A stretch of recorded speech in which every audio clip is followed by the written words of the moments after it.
Pro tips. And pro tips is, what's a piece of advice you got for somebody who's maybe looking to buy their first laundromat? They're new to the industry. They want to kind of get in. You got any advice for them? That I would tell them, I said, we talked about this earlier, but I would definitely try to understand what they're trying to do and what their goal is. Like, are they trying to replace their job? Are they trying to make this a supplemental income? And I would just say that, like I said before, there's so many laundromats in this town I would not buy. I would not buy them for any amount of money. And there's several laundromats that someone actually physically gifted me. Like even Wahoo, like the one in Wahoo. If someone were to ask me now, like, I will give this to you for free, I would say, I don't want it. And I wouldn't be lying or hesitating. I don't want it. They're not all good. There are some good ones. There's some ones that are probably been managed poorly that are in good areas, but like area is critical. I would tell you that I truly believe 100% that you could be a piss poor operator with a tremendous location and be successful. And I believe you could be one of the best operators, run a great tight ship, and you will never be successful with the wrong location. So I would say,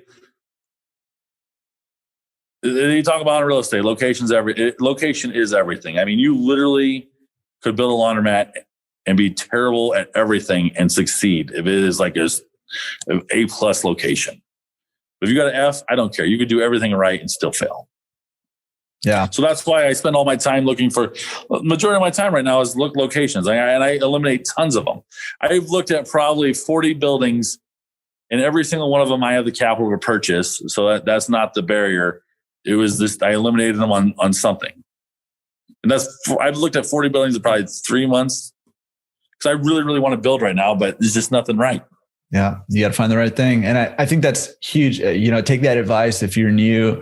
Even if you're not planning on building and you're planning on buying, which again, different people can make it work different ways.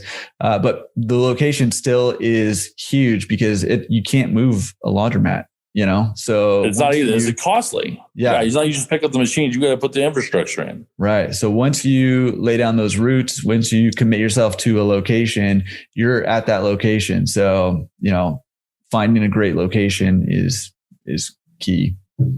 Awesome. Well, yeah, and like I said, it truly does matter what you're trying to do. I mean, when you get employees and you start getting the bigger laundromats, they don't run themselves. Like you have to be, when you're running unattended and you have like a cleaning service going in there once a day, that's a completely different operation than what I'm doing. And is it bad? I would never say that. Like I know tons of people that are very successful.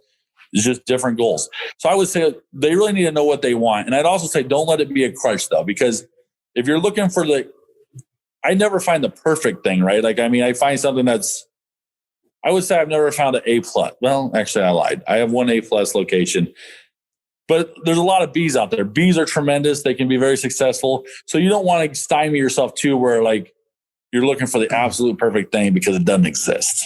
Right. Well, wow. It does, but it's like a unicorn, right? How many unicorns have you seen? Yeah. I see them daily. So my daughter has a YouTube channel called Evangeline Unicorn. She's unicorn stuff. So I see them all the time. Most people, I guess. Yeah. Cool. Awesome tip. I think, man, if you're new getting in the industry, write that one down, put it on, the forefront of your mind as you're looking for locations, find a good location. And I think your advice to understand your goal is a huge one too, because you can easily, purchase a location that's going to make $24,000 a year. But if your goal is to get out of your job and replace the 6-figure income as soon as possible, that location might be great, but it's not going to service your goal. So I think both of those tips are awesome tips.